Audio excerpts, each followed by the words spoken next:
I heard about what happened to Tara. Yeah. Guess that puts a little wrench in your guardian plans. Tara put together a will that named you as guardian to those boys. I didn't ask her to do that. Don't matter now.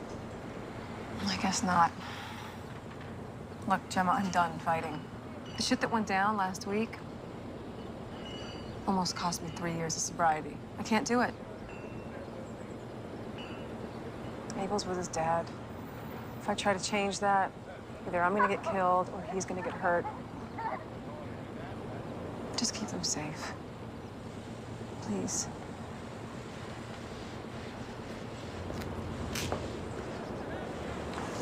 And, what if Tara pushes that will on Jax?